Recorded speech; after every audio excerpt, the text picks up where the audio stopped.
Urwandiko rwa Yohana rwa mbere, urwa kabiri n'urwa gatatu. Mu by'ukuri uwanditse urwa mbere rwa Yohana ntazwi, ariko urwa kabiri n'urwa gatatu rwa Yohana zanditswe n'umuntu witwa umukuru. Nuko rero imvugo n'imyandikire by'izi nyandiko uko ari eshatu birasa, kimwe n'iby'ubutumwa bwiza bwa Yohana. Kubw'ibyo abantu benshi batekereza ko zose zaturutse ku mwigishwa Yesu yakundaga. Ashobora kuba ari Yohana mwene Zebedayo, umwe mu ntumwa 12, cyangwa akaba ari undi Yohana wo mu bigishwa ba mbere ba Yesu, uzwi ku izina rya Yohana mukuru. Yohana uwo yari we wese, ubu yari ageze mu zabukuru kandi agenzura urwunge rw'amatorero yo mu ngo, bisa naho yari mu mujyi wa Efeso ya kera. Maze duhereye ku bintu biboneka mu butumwa bwiza no muri izi nzandiko, bigaragara ko ayo matsinda yari agizwe ahanini n'abayoboke ba Yesu b'Abayuda, kandi ko bari baherutse guhura n'ikibazo cyatumye Yohana yandika izi nzandiko. Avuga ko hari itsinda ry'abantu bitandukanyije n'ayo matorero. Abo bantu ntibakemera ko Yesu ari Mesiya wa Isiraheli cyangwa ko ari umwana w'Imana. Ubundi bagumura bamwe mu bari bagikomeje kubera amatorero abizerwa. Mu by'ukuri urwa kabiri n'urwa gatatu rwa Yohana zumvikana neza ko zibanda kuri ayo makimbirane. Urwa kabiri rwa Yohana ni umuburo ku itorero runaka ryo mu rugo. Hari abantu bahakana Yesu, Yohana bita abashukanyi, kandi birashoboka ko bazaza bashaka kwemerwa cyangwa gushyigikirwa, kandi uyu muryango w'itorero udakwiye kugira icyo ubafasha. Mu by'ukuri urwa gatatu rwa Yohana rwandikiwe umwe mu bari bagize rimwe muri aya matorero yo mu ngo, umugabo witwaga Gayo. Hanyuma umukuru amusaba kwakira abamisiyoneri bemewe bazabageraho bidatinze. Yagombaga kubigenza atyo kubera ko Diyotirefe wari umuyobozi w'iryo torero yitwaraga nk'umusazi kandi akanga abantu bose bafitanye isano na Yohana mukuru. Izo nzandiko rero zituma tumenya guhangana n'amakimbirane Yohana yahuye nayo muri ayo matorero. Urwa mbere rwa Yohana rwanditswe nk'igisubizo cy'ibi byose, nk'uburyo bwo gukumira ukononekara. Umukuru yizeza abakomeza kwizera Mesiya Yesu ko Imana iri kumwe nabo mu gihe bagundira ukuri. Ibyo byose bidufasha gusobanukirwa ubudasa bw'urwa mbere rwa Yohana, kuko mu by'ukuri atari urwandiko.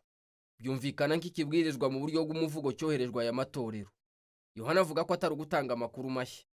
Mu by'ukuri hafi ibitekerezo by'ingenzi byose n'amagambo ari mu rwa mbere rwa Yohana biva mu nyigisho za Yesu ziri mu butumwa bwiza bwa Yohana.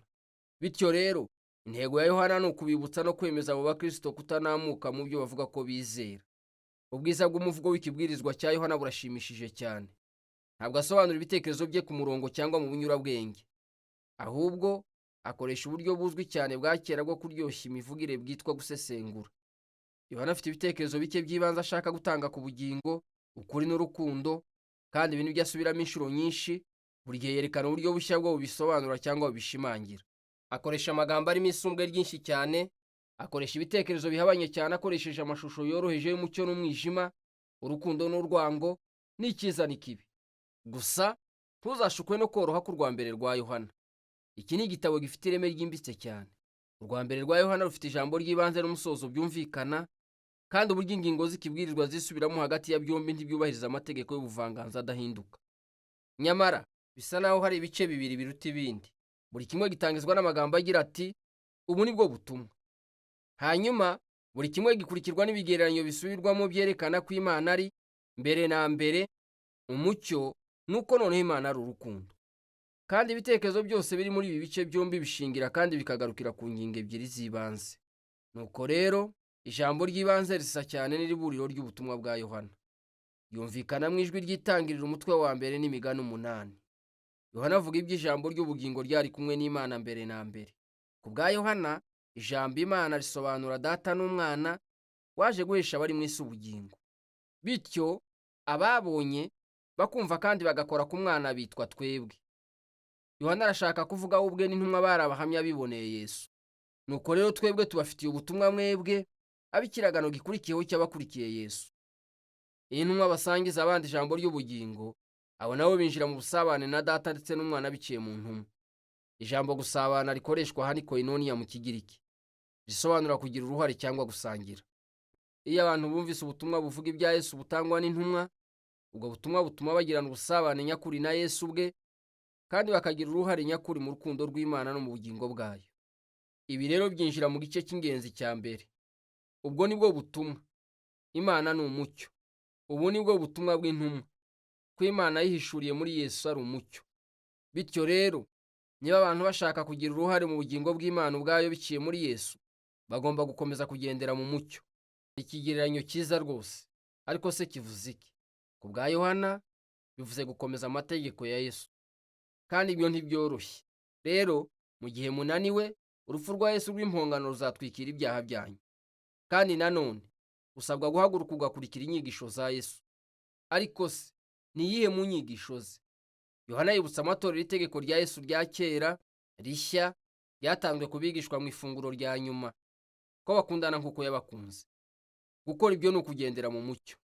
Nuko niba Imana ari umucyo uba urimo kuva uturutse kuri Yesu, ubwo bikaba bivuze yuko umwijima w'umwisi ushira.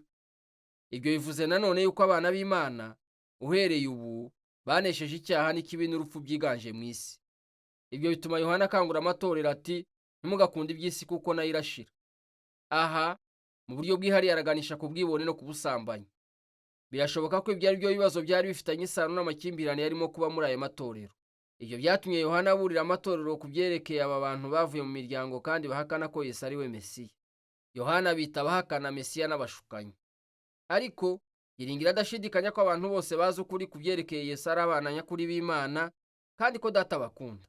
Kandi berekana ko bari mu bagize umuryango w'Imana iyo bakora ibyo gukiranuka kandi bagakundana mu buryo bunyuranye n'abashukanyi batuma habaho umujinya, amakimbirane n'amacakubiri. Ibi nibyo noneho bitugeza ku gice cya kabiri cy'ingenzi cy'ikibwirizwa. Yohana ati, ubu nibwo butumwa bw'intumwa, ko Imana ari urukundo. Bityo abana b'Imana bagombye gukundana kandi bakirinda inzangano. Yohana ati, ntimukamere nka Kayini uvugwa mu Itangiriro umutwe wa 4. Urwango rwe rwatumye yica mwene se.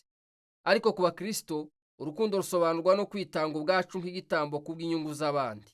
Ibyo nibyo Yesu yakoze.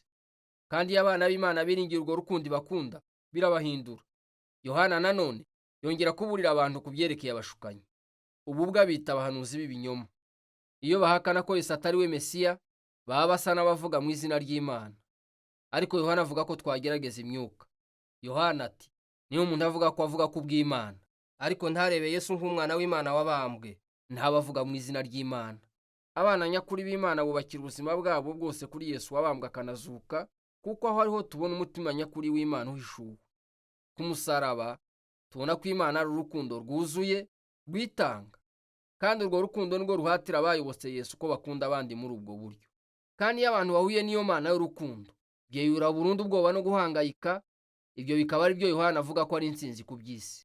Iyo usobanukiwe ko Imana igukunda cyane, igukunda birenze n'ubwo ufite inenge n'amakosa akomeye, urwo rukundo ruhinduka ikintu gikomeza ubuzima bwawe bwose.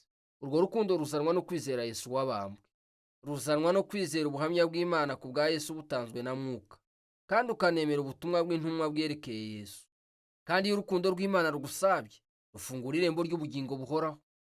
Ni ubuzima bwuzuyemo Imana ubwayo, ubugingo n'urukundo, kandi butangira none bugakomeza kugeza iteka.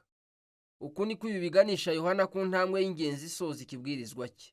Aravuga ati, tuzi ko umwana w'Imana yaje, kandi uko niko dushobora kumenya iy'ukuri, kandi turi muri nyir'ukuri, mu mwana wawe Yesu Mesiya. Uwo niwe Mana y'ukuri n'ubugingo buhoraho. Umva rero, niba umutwe wawe wazengereye nyuma yo kumvira ijambo maze ukibaza uti, buretse uwo ukuri ninde? Ninde utanga ubugingo bw'ukuri? Ni Yesu cyangwa ni Imana? Birumvikana ko igisubizo cya Yohana ari yego. Yohana nta yindi Mana azi uretse Yesu. Kandi ubwo we n'izindi ntumwa bahuraga na Yesu, bavumbuye Imana idukunda cyane ku buryo ititaye ku byatunaniye, yahisemo kudakomeza kubaho itadufite. Kandi Imana iratangaje cyane ku buryo butunguranye ko amagambo ya nyuma ya Yohana dutumirira kwirinda ibigirwamana. Ibyo ni ukuvuga ko tugomba kwirinda icyadushuka cyose ngo gitume twiremera iyi Imana itangaje mu mashusho yacu. Kumenya Yesu ni ukumenya Imana irema, itanga ubuzima, y'urukundo rwita ku bandi. Yohana ati, iyi niyo Mana y'ukuri yonyine. Ibyo bikaba ari byo bivugwa mu nzandiko za Yohana.